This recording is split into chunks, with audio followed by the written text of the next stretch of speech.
Oh my god. First of all, I have to share that I was just recording this and I'm starting over because there was this knock at the door and they knocked twice and I was like, maybe I should get that. Like, maybe it's somebody important, but I was like, I bet it's someone soliciting. And it was the Mormons. And they come around a lot. Holy crap. This is like the 5th time, maybe. They are doing a really good job of scouting this area out. You know, I grew up with Mormons. There was a Mormon church, like, in my dad's backyard, practically, in the Tri-Cities. Very familiar with that, obviously. There's some sort of connection there because I grew up, you know, as a fundamentalist Christian, so I can connect, but just, you know, they're just kids.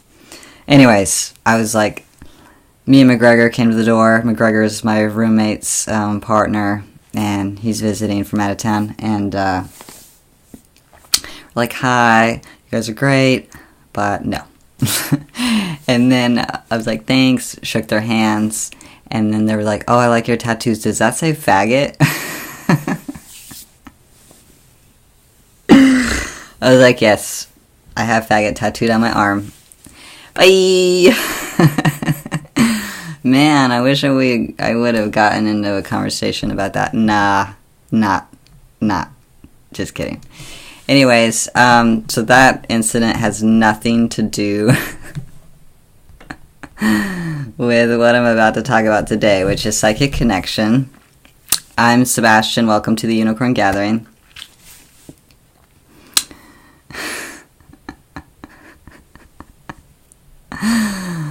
So, psychic connection, very exciting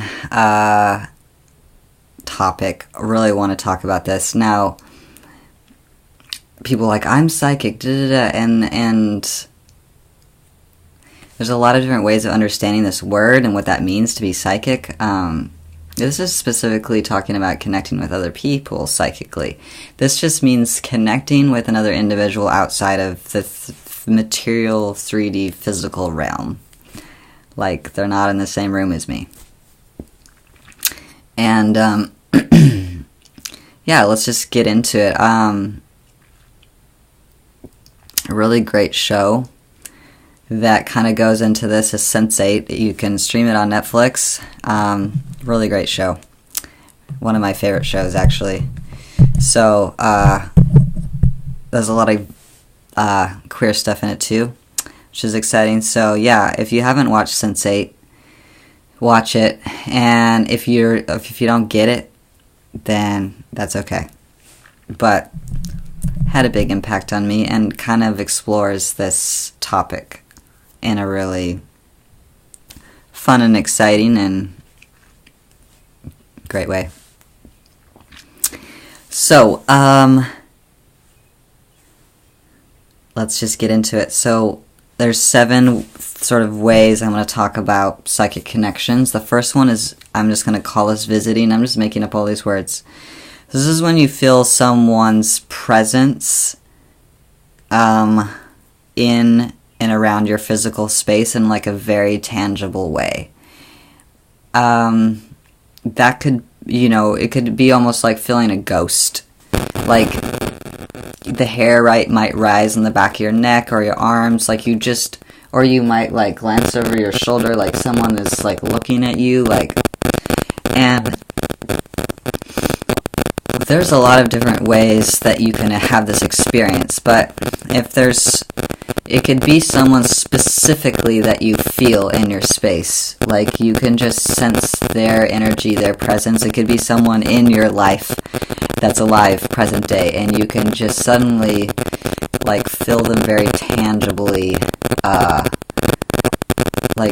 very tangibly in and around you. This can also happen with people that have passed and transitioned, that haven't been on Earth in some time. You can sometimes really feel them in your space.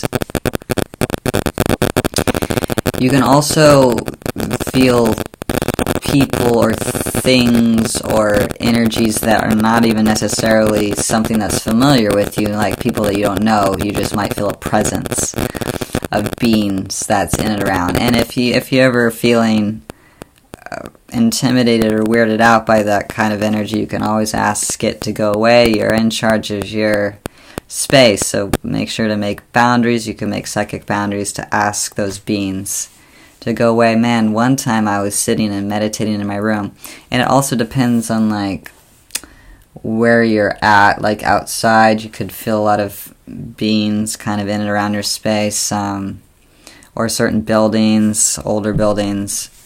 But I don't generally feel other presences where I live, in my actual house, home. Except for this one day I was meditating. I think I was meditating. Something like that. Yeah, in my bedroom. And I felt a presence come up, like it was like 2 feet from my face and like sit on my bed. And it was so it was so intense and surprising that I literally like jumped backwards, and it was like, what the fuck?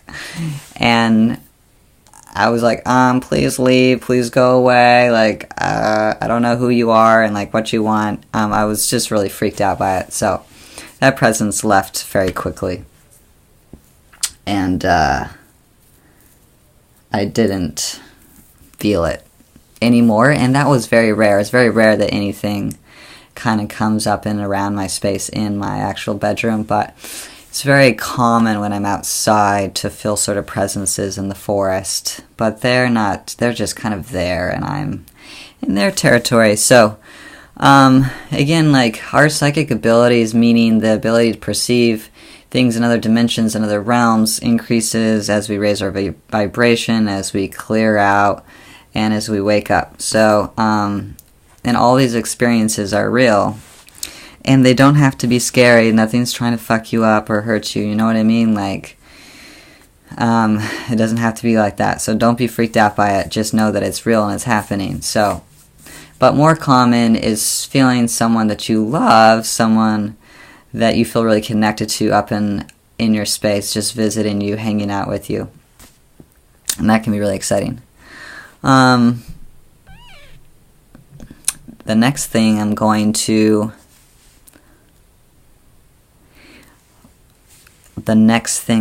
relate to. Now, if someone is visiting you energetically, that doesn't necessarily mean that person has conscious awareness of it. So here's another example of that. Like when I had top surgery, and I had an energy worker in Austin that I was seeing at the time. And, you know, how they put you under for top surgery, general anesthesia. And the next time I went and saw my energy worker, she said, she knew when I was getting top surgery and stuff. And she was like, you came into my room and were hanging out with me during that specific time that you were down and under. And no, of course, I don't have any conscious awareness that I was doing it, but when she said it, I started crying. You know, when you cry about something, that's generally confirmation. So, yeah, because I just sort of, her space was like the safest space that I could think of to go and hang out with while my body was being operated on. Okay, so number 2, sharing.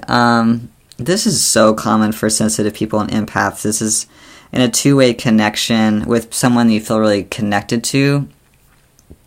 And this is something that's also shown in the Sense8 series, is that you're sharing energy and emotions and maybe even sensory experiences with one another.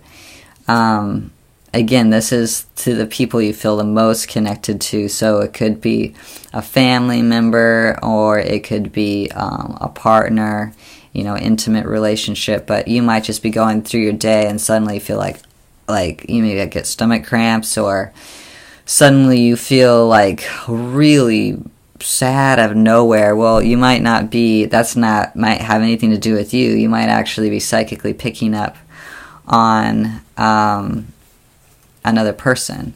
And especially if those emotions or feelings come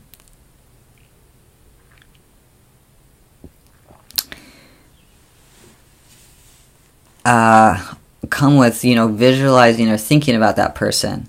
They just pop into your mind. You're like, oh shit, maybe this is what's going on with this person. It has nothing to do with me. Now, it can be difficult to discern what is my experience. Is this my emotions, or am I picking up, am I feeling someone else in my life? Again, if it comes with, this intuition that it's not yours because it's so out of the blue, or if you're thinking about that person, you know what I mean? And you just get this sense that maybe something's going on for them. Now, that can happen. You can have a psychic sense that we'll get to that actually in a little bit. So just having this experience of shared emotions, shared feelings, shared sensory experience. Again, very much illustrated on the Sensate channel. So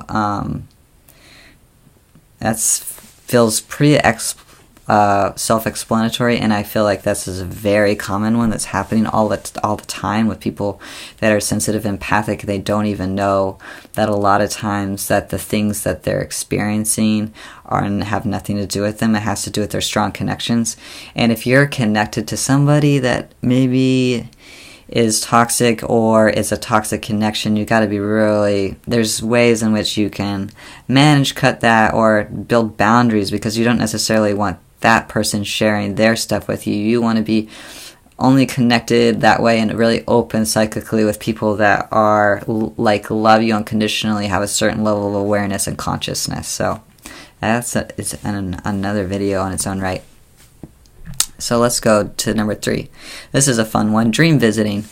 So a lot of times we can dream about people in our lives, and that doesn't necessarily mean that they're visiting us. That could just be us sort of recreating them in our dream psyches and a story form, like showing ourselves that we miss that person, or that we are connected to them, or that we're angry with them, or whatever.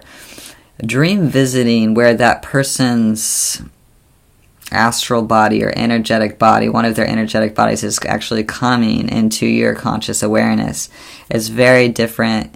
The dream feels very different. The dream will feel more real, meaning that you'll actually get sensation. You'll actually be able to feel what they feel like. You'll actually get strong emotions.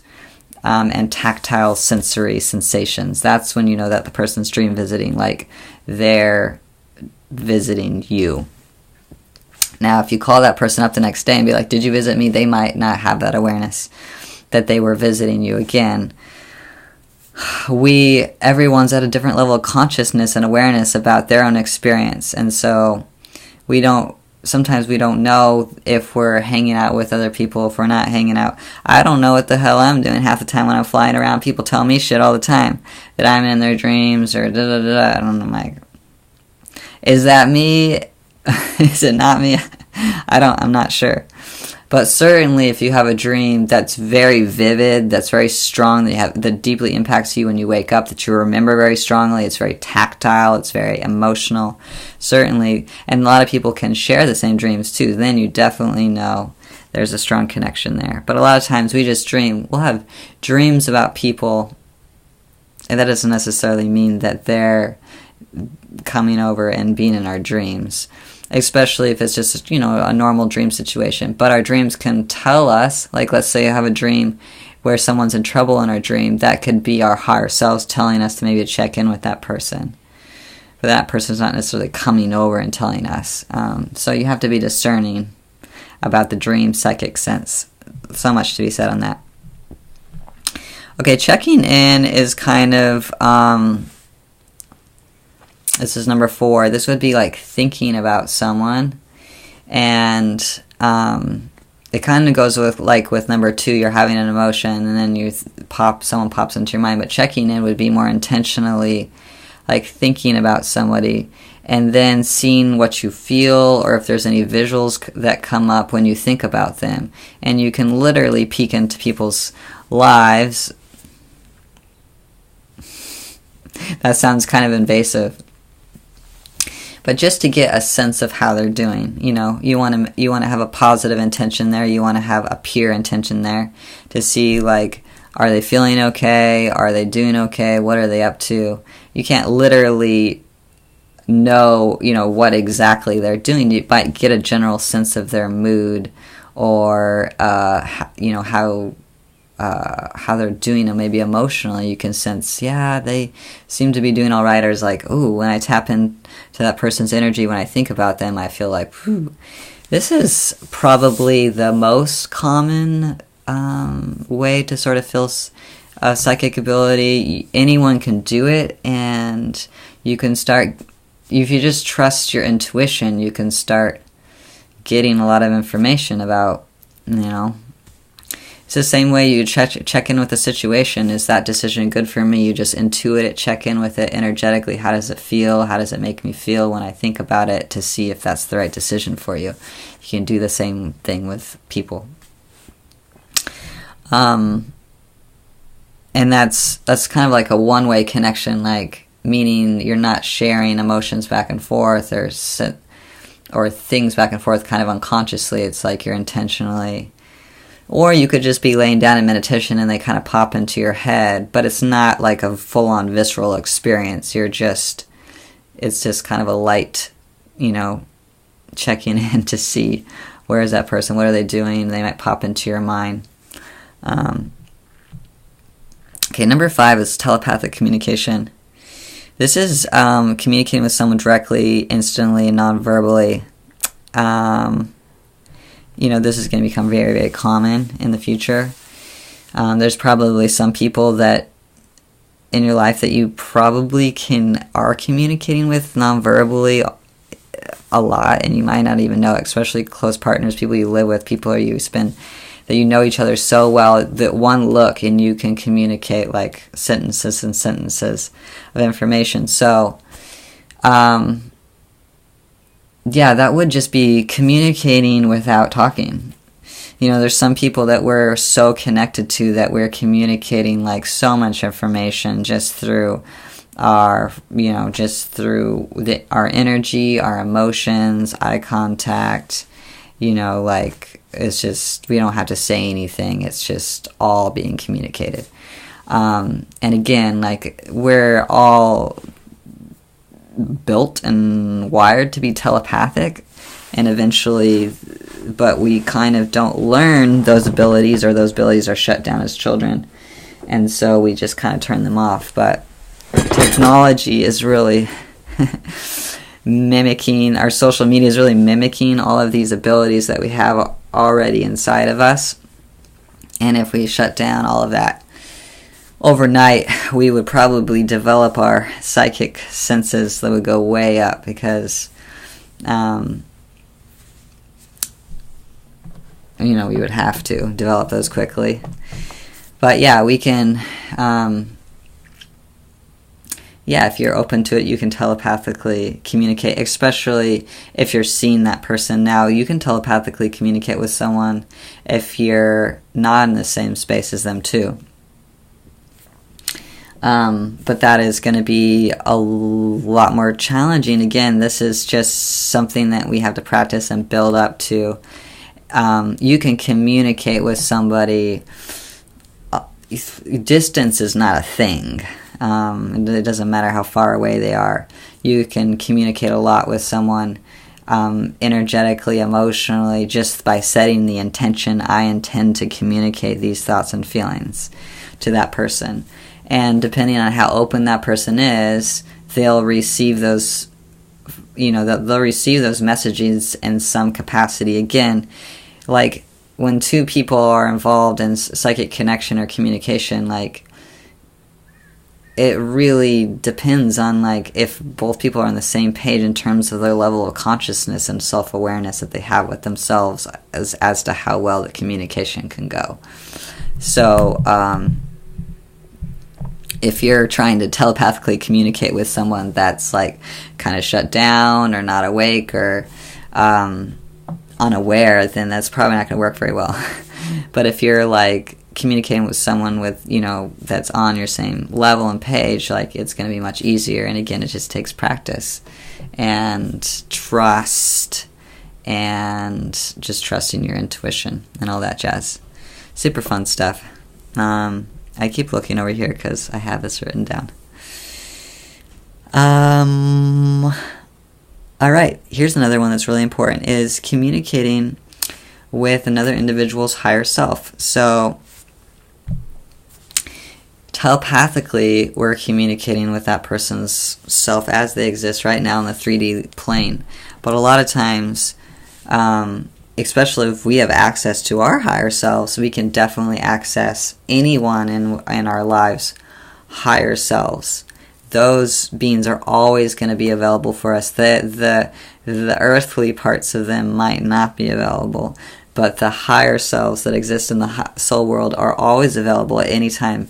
And we can do an incredible amount of healing work with these higher selves. Like, let's say we have some beef with somebody, and we have some conflict that we haven't resolved with somebody, and we can't get it from their earthly self right now. Well, we might be able to just visualize communicating with our higher selves, because we are communicating with our higher selves. Their higher selves do exist, but most people don't have a relationship between their highest self and the earthly self. Like, that's what waking up or having a spiritual breakthrough or a spiritual awakening means in a lot of ways, is reconnecting with our higher selves, like having a connection and knowing who we are on a higher level.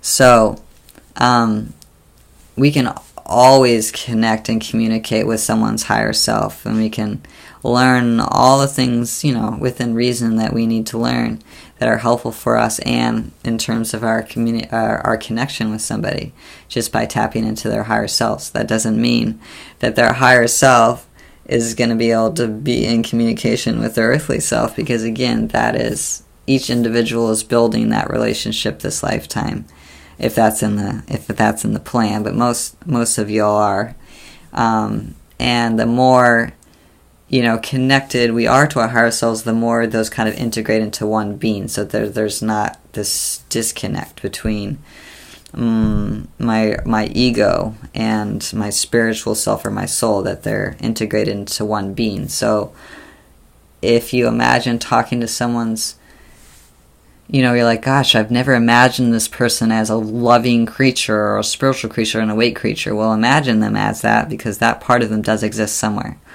And if you're like, that's very easy for me, they already are that on earth. They already are super loving and super in integrity and super this and that, like they're already there. Well, that means they've integrated a lot of their higher self already. There's not going to be a big difference between having a conversation with their earthly self and their higher self. They're going to be saying the same thing, right? But if there's any kind of disconnect, and a lot of the disconnect can come through unhealed trauma, because unhealed trauma can just take over the being and shut us down and take us away from knowing who we are very quickly, and especially if we ignore that. So, and so many people have unhealed trauma, so we kind of just shut down and ignore until something forces us to go through a healing situation. Another thing we can do, a lot of times we might be fantasizing or visualizing somebody in our mind's eye. And, fantasizing always kind of invokes this idea of it's not real, it's not true. But I think if visions pop into, if there's infinite number of realities, there's infinite parallel universes. So if you having a vision or a fantasy, so-called fantasy with someone or about somebody, that's actually a parallel universe. That's a parallel dimension. You could be having a vision or a fantasy about someone where, you're fighting, kicking their ass. That could be happening that's happening somewhere in a parallel dimension. It's not happening with you right now. But as soon as we start thinking about something, especially with veracity and passion, we're drawing ourselves towards it. So, we want to be mindful about what it is that we're fantasizing and visualizing, because whenever we visualize and fantasize about it, we're subtly drawing ourselves towards that parallel reality. And visualizing something, this is why visualizing things that we want to create is really powerful, because we're, telling ourselves that is the reality that we want to be part of, and especially if we're like feeling the feelings that are involved with that visualization. So let's say, there's a really good friend that we would like to see again. And we're just going along one day and we visualize hanging out with them, doing something really cool, and it makes us laugh and giggle, because even though it hasn't happened yet, we can already feel how good that's going to feel and the good energy of it. That's not necessarily fantasy, or that's not something that's not real. That vision, you're tapping into something that's very real, that is happening somewhere else, somewhere out there, and that, you, by participating in that vision and that experience, you're drawing yourself towards that reality, especially when you're bringing the feeling, you're laughing to yourself, you're feeling the good nature, you're drawing yourself towards that. And in that way, you're psychically communicating, or with that other individual in a certain sense, but also you're intentionally or unintentionally drawing yourself towards something that you'd like to see happen and manifest in your actual life. The same thing can be said if you're visualizing really horrible things constantly happening to you and feeling all of that stuff, like you're subtly drawing yourself towards that reality. Now you don't need to freak yourself out like, oh my God, if I visualize something, one thing, one time, am I gonna like manifest that reality? No. No. But it is not helpful to visualize worst case scenarios, or to constantly be visualizing really horrible things that are happening and feeling those in our body. That is like a wicked, vicious cycle, and it is not getting us where we want to go. And instead, we can just like drop the visualizations and the fantasies that are negative, that create really negative scenarios, things that are unhelpful for us, and just concentrate on feeling whatever it is we're feeling at the time, which could be pain, and just being directly with our pain. Because that's one way to kind of cope with the pain, is to draw these scenarios in our minds, right? But we can actually use positive visualization, visualizing ourselves with people that we love, that love us, and we can actually visualize that while we are in pain. And guess what that's going to do? It's going to bring some love and light and a lot of richness into this wound that we might have consciously or unconsciously kind of opened up in ourselves. So, yeah. Man, I imagine there's going to be lots of questions. I don't know if anything that I just said makes sense over the last half an hour, but if you have any questions whatsoever, ask, because I love talking about this stuff. And again, all of our psychic senses and abilities increase over time. There's people that psychically get a lot of information visually. They're just getting visions, like visually. You can be auditory, you can just hear things. And I don't mean like people, like paranoid voices or anything like that. Just picking up on sounds and things like that. Or just like, hey, I think this is going to happen, blah, blah, blah. Dreams, people be very psychic through their dreams. People can be very psychic they can just sense things through their feeling, or get, shivers up and down their body that can confirm things. There's a lot of different ways to get psychic information, that just means getting information from other realms, from other dimensions, because the physical realm, that's just one realm.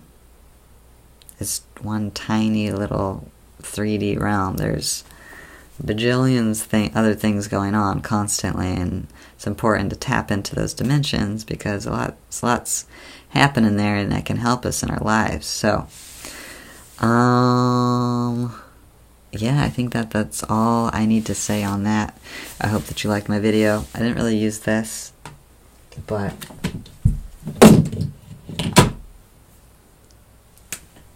I'm just gonna draw this. I love you. I love you. And please, your gifts of sensitivity and psychicness and intuition are a gift. They're wonderful. They're amazing. And, you know, I think that we've gotten a lot of messages in our society and that all of that's poo-poo and it's woo-boo and it's not true and da-da-da. And certainly there can be things that we sense that we're like, is that real? Am I just, you know, we want to be discerning because there's so much information, just like the internet. The internet's full of information. Do we think everything on the internet is true? We're discerning about what we take in, what we, you know, believe is true. And we're not just going to take everything that we read and see on the internet as true. The same thing, we're getting psychic information all the time. So we need to be discerning about which of that is accurate, which of, you know, and that just takes practice. That just takes practice, you know, with just testing it, trying it out, just life experience. And, you know, like, but don't just like be like, to all of it. You know, consider it. Mull it around. See if you get the same message over and over. A lot of times I'll get information or downloads and then it will kind of just, everything will kind of phase out. It's like things that messages I'm really supposed to hear, that I'll get intuitions over and over and over, just reiterated constantly. And that's when I know, okay, that is going on, that's true, that's real, and I can trust it, and I don't need to worry about anything. So, love yourselves, trust yourselves, be discerning, and I will talk to you soon on my next video. If you want to set up a Vedic astrology reading, click below. If you want to set up a spiritual guidance session, click below. If you want to ask me questions, you can DM me on my Instagram, linked below. If you want to donate to me on PayPal or Venmo, see below. I love you. Thanks for watching. And good night.